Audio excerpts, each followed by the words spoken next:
यशोदा आई और आके कन्हैया से कहने लगी, का रे लाला जी क्या कर रहा है? बोले किनारे लगाने के बाद में दूसरी बार जन्मदिन आया, और जन्मदिन आया तो मैया ने आज भगवान कृष्ण के आने का निर्णय लिया, लाला के जन्मदिन।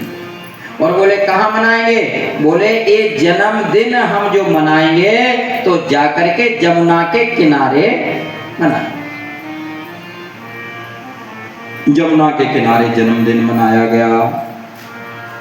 अब जब जमुना के किनारे जन्मदिन मना रही है मैया, तो दीपक जलाती है और कन्हैया की आरती उतारती है और दीपक को जमुना में छोड़ती है और कहती है, हे जमुना मैया आपकी कृपा हो जाए, मेरो लाला हजारों साल की नजर ना लगे। अब मैया यशोदा दीपक उतार रही है और जमुना में बहा रही है, और उधर कन्हैया पैदल पैदल गए, जो दीपक बह रहे हैं कि बाबूजी किनारे कर दिए।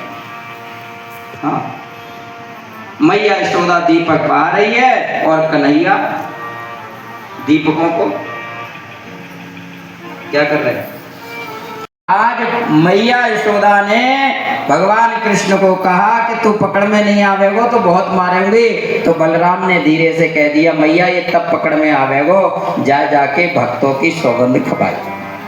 मैया यशोदा ने कह दिया कि तुझे तेरे भक्तों की सौगंध रुक जा। तो कन्हैया वहीं खड़े हो गए। तब से ये सौगंध चालू है गई। वो अब सौगंध ऐसी वही है कि आदमी झूठी सौगंध पत्नी की भी खा जाए, आदमी की भी खा जाए, लेकिन राजनीति ऐसा करोगे नहीं तो क्या को घर लेकर के आई।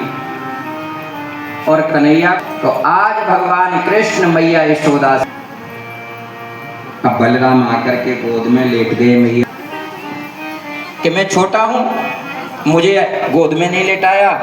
तो गुस्सा होकर के भगवान या जो बहते बहते जावे और मेरे नजदीक आ जावे, बाय मैं किनारे लगा दूं, बाकी तो सारे न डुबा जाए।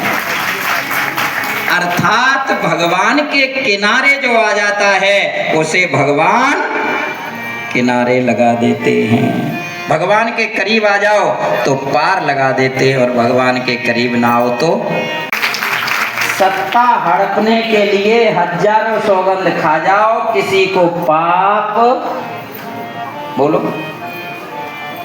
मैया यशोदा ने बांधे, और खंभ से जब मैया बांधती जा रही है तो दाम की जो रस्सी है उससे कन्हैया को बांधा गया। दाम बांध बांध के मैया थक गई, और जब मैया थकी तो फिर मैया को याद आई कि ये भक्तों की सौगंध से रुक गया, तो शायद है ये बंध नहीं पा रहा है, तो इसको फिर सौगंध खिलाऊं। तो मैया यशोदा ने फिर सौगंध लगा दी कि तुझे तेरे दाम की रस्सी से भगवान बंध जाते हैं, इसलिए उनका नाम होता है दामोदर भगवान की।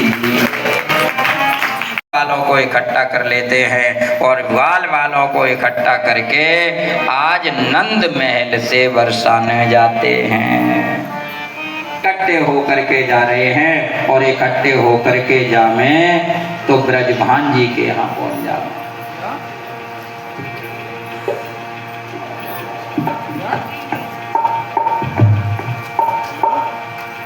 डोली है, मनसुखा हैं, सुदामा हैं, मधुमंगल हैं, ये भगवान के मित्र हैं। लमोटिया यार, आप लोगों के भी होंगे ना कुछ यार, बोलो ना राधे राधे, फिर से बोलो ना राधे राधे। तो आज कन्हैया माखन लीला के लिए जा रहे हैं, और जैसे ही रात में पहुंचे तो उन्होंने कहा छीको बहुत ऊपर रखा है, कैसे? तो उन्होंने कहा मधुमंगल बात है, तो भगवान के सामने जीव कितनी भी प्रसाद मिल गया हो, कृपया करके आप लोग मंच से नीचे जाते जाएं, आपकी कृपा होगी। बाकी सभी यहाँ से कोई भी प्रसाद नहीं बांटेंगे, बाहर ले जाएं भैया कार्यकर्ता।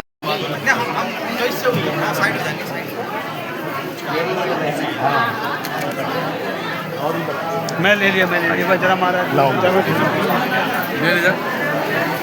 दीपक जी। हाँ जी हाँ जी हाँ जी, आप ले लिया, आ गया भाव। हाँ भाई आ जल्दी आ, निकल जाएगा, बाकी को रोक दो भाई, नीचे चलेंगे, तैयारी कर रही है। यहाँ क्षेत्र की जनता की। भागवत के बारे में सबसे बड़ी बात ये है कि ये पुरुषोत्तम मास चल रहा है, इससे अधिक मास हो रहे थे, मल मास भी कहते हैं, दामोदर मास भी कहते हैं। इस मास में विशेष करके भगवान विष्णु की पूजा करने का फल है, भागवत सुनने का फल है, तुलसी पत्र चढ़ाने का फल है। हर प्रत्येक हिंदू समाज के प्राणी को भगवान विष्णु की आराधना करना चाहिए और इस मंत्र का जप करना चाहिए। कृष्णाय वासुदेवाय हरे परमात्मने प्रता कलेश नाशाय गोविंदाय नमो नमः। क्योंकि इस मास में अगर प्राणी पूजा करता है तो करस्य मुक्ति पाता है, ग्रह अनुकूल होते हैं और अनंत जन्मों के पाप धो धा करके वो अपने जीवन को सुख में बिताते हैं। अच्छा, भक्तों के लिए क्या कहना चाहेंगे? जैसे कि कल आपका अंतिम समापन है, उसके बारे में थोड़ा बताइए। नहीं, भागवत का अंतिम तो कभी नहीं होता। हाँ, ना समापन, अंतिम विश्राम दिया है। विश्राम और विश्राम के समय मैं संपूर्ण मुरादाबाद की जनता को कहता हूँ पल्लवित पुष्पित रहे और इसी प्रकार से लक्ष्मी नारायण की कृपा इस नगर पे बनी हो। ठीक है, धन्यवाद।